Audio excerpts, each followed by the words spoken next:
नमस्कार दोस्तों, एक बार फिर से स्वागत है आपका हमारे एक नई वीडियो में। आज हम जानेंगे ग्राम प्रधान को हम किन किन तरीकों से हटा सकते हैं, यानी उनका स्थान जो है रिक्त करा सकते हैं। जैसे कोई ग्राम प्रधान काम नहीं कर रहा है या उसके काम में अनियमितता है, तो हम उसको किन किन तरीकों से उनको हटा सकते हैं, उनके प्रति अविश्वास प्रस्ताव ला सकते हैं, या और कौन कौन से तरीके हैं जिनके जरिए हम उनको हटा सकते हैं।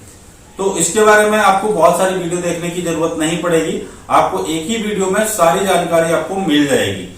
क्योंकि आपने कहीं देखा होगा कि बहुत सारी वीडियो में आपको बताया गया है कि सिर्फ ग्राम पंचायत के जो सदस्य होते हैं वो लोग हटा सकते हैं, या ग्राम सभा के सदस्य यानी कि जो वोटर होते हैं वो हटा सकते हैं। लेकिन ऐसा नहीं है, हर एक राज्य में इसकी अलग से व्यवस्था की गई है। क्योंकि आपको पता है कि जो पंचायती राज व्यवस्था है वो हर एक राज्य की अलग तरीके से उस पे नियम है, कानून है। ठीक है, तो कौन से राज्य की कैसे व्यवस्था की गई है हमारे पंचायती राज व्यवस्था में और हमारे कानून में किस तरह का संविधान में वर्णन है या फिर उसके एक नियम है कि हम किन किन तरीकों से हटा सकते हैं ग्राम प्रधान को, तो वो मैं आपको आज संपूर्ण जानकारी दूंगा। आपको अलग अलग वीडियो देखने की जरूरत नहीं पड़ेगी, वीडियो में अंत तक बने रहिए। वीडियो को लाइक करें और चैनल पे अगर नए हैं तो चैनल को सब्सक्राइब करिए।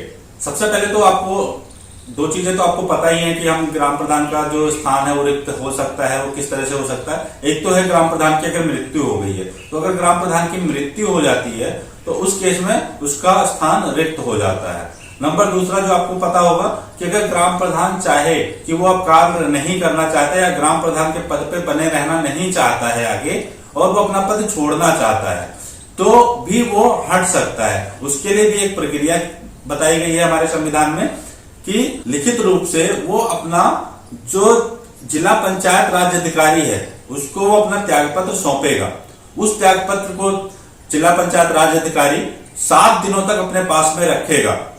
ठीक है, यानी 7 दिनों तक का उस पर विचार किया जा सकता है, यानी पुनर्विचार किया जा सकता है। और वो जो जिला पंचायत राज अधिकारी है वो बताएगा भी हमारे ग्राम प्रधान को कि आप जो एक पद छोड़ना चाहते हैं, अपना रिक्त करना चाहते हैं, किस वजह से रिक्त करना चाहते हैं, उस पर आप चाहे तो पुनर्विचार कर सकते हैं कि आप जो छोड़ रहे थे उस पर आप पुनर्विचार करके ये भी डिसाइड कर सकते हैं कि आपको ये पद नहीं छोड़ना है। और अगर ऐसा है तो 7 दिनों के अंदर जो आपने त्यागपत्र दिया है जिला राज्य अधिकारी यानी डीपीआरओ को, उससे अपना त्यागपत्र वापस लेना होगा 7 दिनों के अंदर।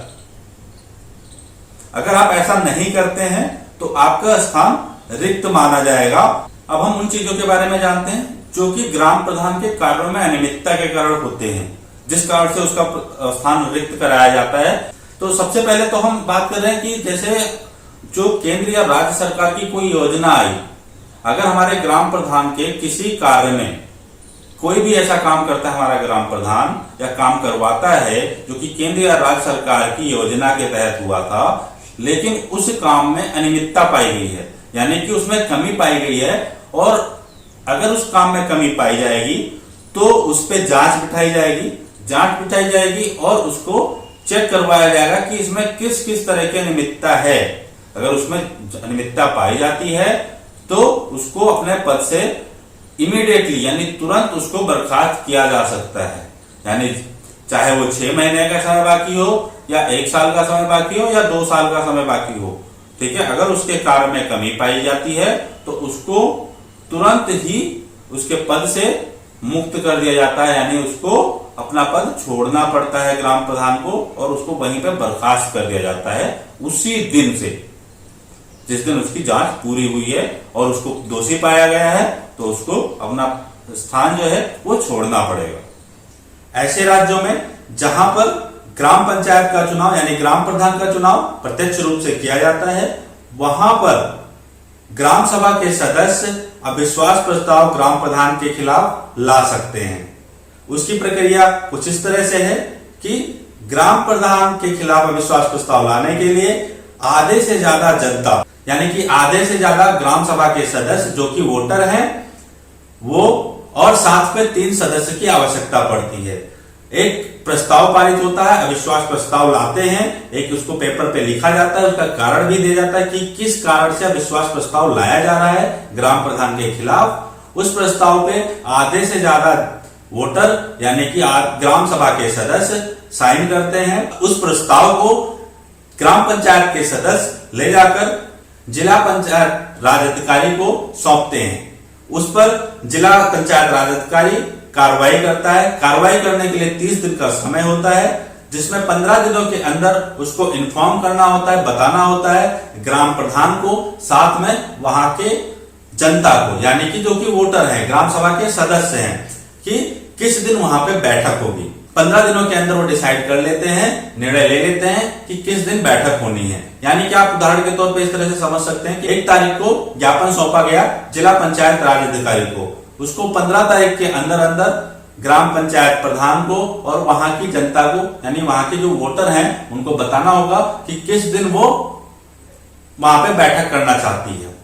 ये 15 तारीख से पहले पहले करना होगा। जिस दिन वो बताएगी उसके 15 दिनों के बाद वहां पे बैठक की जाएगी। उस बैठक में ग्राम सभा के सदस्यों की संख्या कम से कम 1/3 होनी चाहिए। उदाहरण के तौर पे आप समझ सकते हैं कि मान लीजिए एक ग्राम सभा की वोटरों की जनसंख्या जो कि 1500 है, तो उसमें से 1/3 यानी कि 500 लोगों का उपस्थित होना अति आवश्यक है।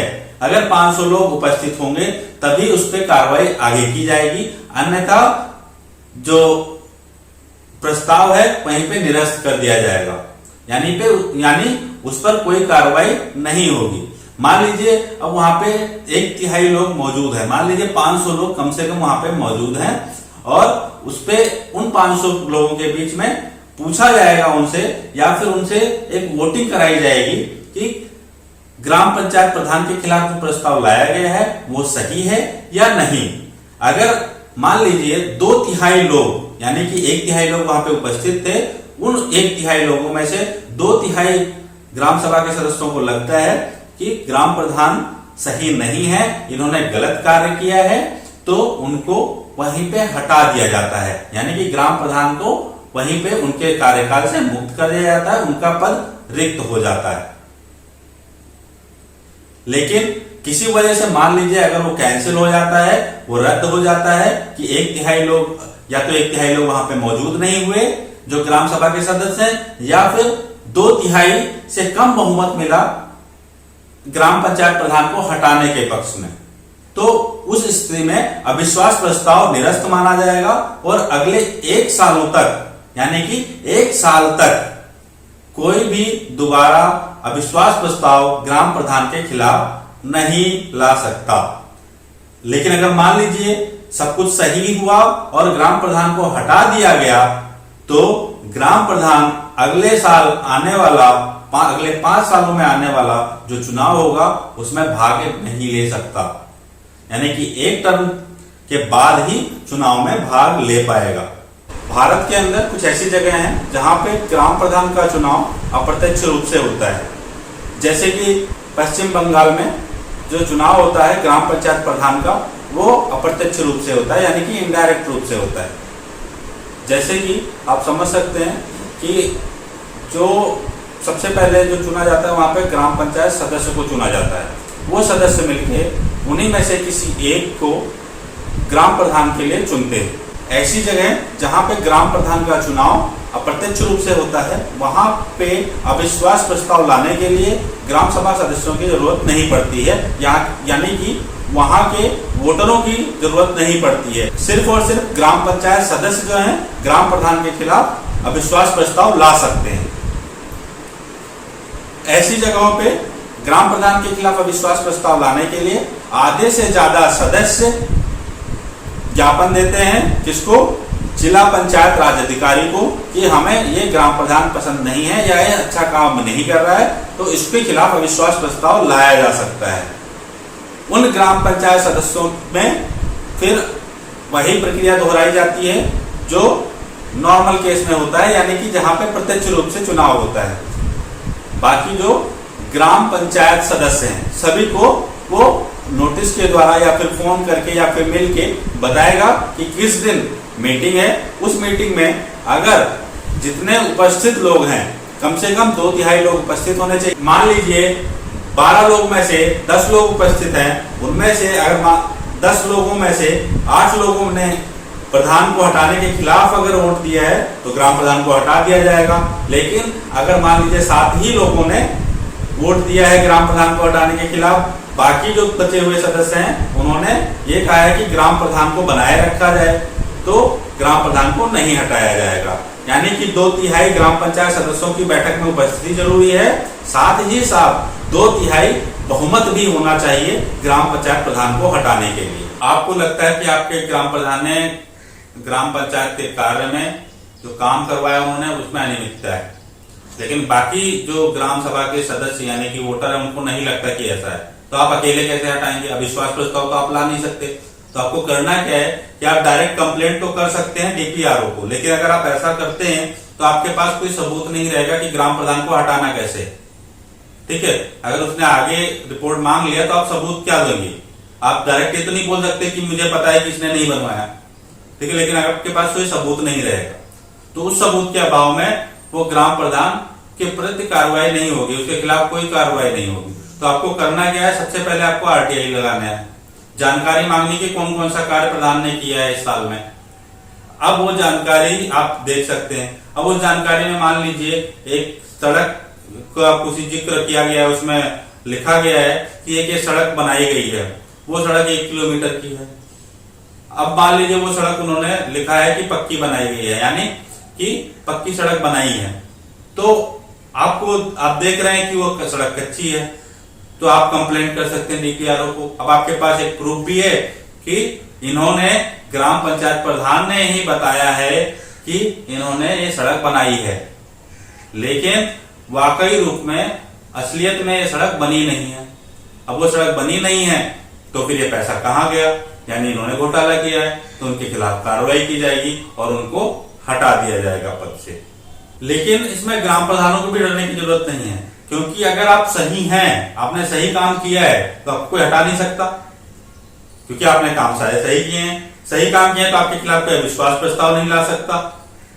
ये वीडियो जो मैं बना रहा हूं ये उनके खिलाफ है जो लोग भ्रष्ट हैं, भ्रष्ट प्रधान हैं। क्योंकि आज की डेट में आपने देखा होगा, कुछ दिन पहले ही आपने पेपरों में पढ़ा होगा कि बहुत सारे प्रधान ने करीब 1 साल के अंदर करोड़ों रुपए लिए, लेकिन काम ना के बराबर किया है, तो उनके खिलाफ कार्रवाई होनी चाहिए। उन्होंने 1 करोड़ रुपए निकलवा तो लिए, उसमें से 10 लाख रुपए कहीं खर्च कर दिए, 90 लाख रुपए उनके पास बच गए।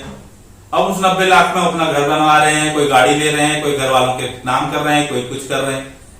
तो इस तरह की अनियमितता होनी नहीं चाहिए। वो पैसा किसका है? सबके टैक्स का है, सरकार का पैसा है, सबने टैक्स दिया है। नॉर्मल लोगों ने, जो किसान है उन्होंने टैक्स दिया है। तो आप पूछ रहे होंगे उनको तो इनकम टैक्स लगता नहीं है, फिर उन्होंने कैसे दे दिया?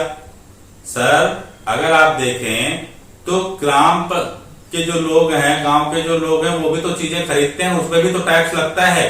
हर एक चीज पे टैक्स जाता है, उसके टैक्स का पैसा सरकार के पास जाता है, वही पैसा लौट के आता है गांव के विकास के लिए। वही पैसा अगर हमारा जो ग्राम प्रधान है वो अगर खा लेगा तो दिक्कत है ना कहीं, तो उसके खिलाफ कार्रवाई होनी चाहिए। आपको वीडियो कैसी लगी कमेंट करके जरूर बताइएगा।